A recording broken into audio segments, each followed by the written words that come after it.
Hey there, kids. Folks call me the Curious Fox because I'm curious about stories. Today's story is about making a new friend.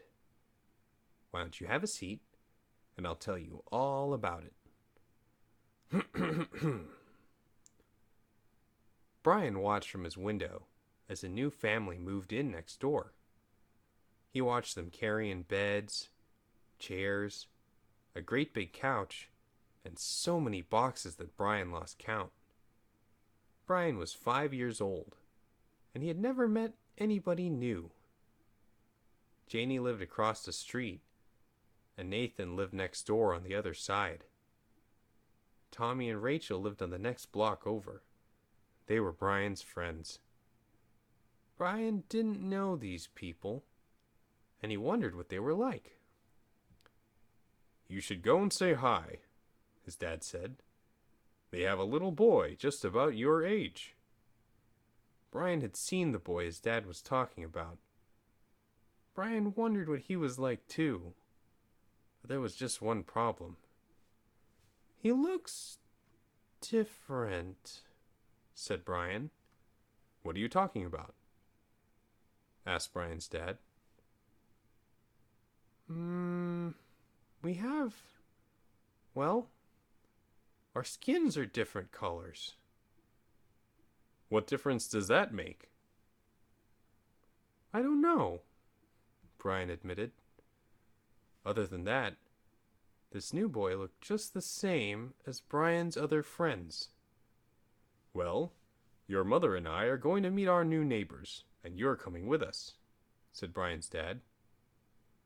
When they got there, the little boy came up to Brian and smiled. "My name is Devin," he said. "My name is Brian," said Brian, but he was still nervous about meeting someone new. He had to admit, though, Devin seemed just as nice as his other friends. "Do you like to play with cars?" asked Devin. "I do like to play with cars," said Brian. "I have a big box in my room. Would you like to come inside and play with me?" "That sounds like fun," said Brian. And so he and Devin asked their parents if Brian could come inside and play with Devin's cars. Their parents said yes, so the boys ran inside. They opened the box that had Devin's cars inside, and they played all afternoon. When they got tired of playing with cars, they went into the backyard and played catch. "I like my new house," said Devin, "but I don't have any friends here." "I'll be your friend," said Brian. "Really?" asked Devin. "That would be great." "I'll introduce you to Janie and Nathan and Tommy and Rachel," said Brian. "I know they'll want to be your friends too." "Do you ever shoot Nerf guns?" asked Devin. "We have Nerf wars all the time," said Brian with a smile. "Maybe next weekend your friends would like to have a Nerf war here at my house."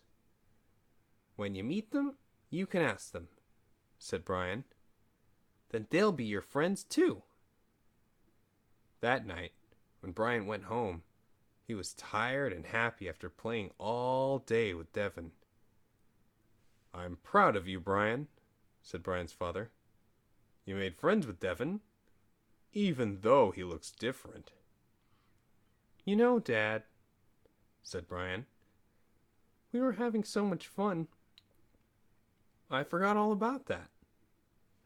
The next day, Brian introduced Devin to the other kids in the neighborhood, and the next weekend they all had a Nerf war at Devin's house.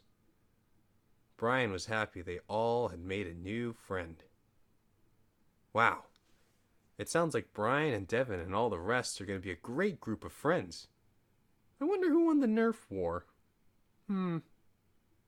Thanks for listening, and I'll see you next time.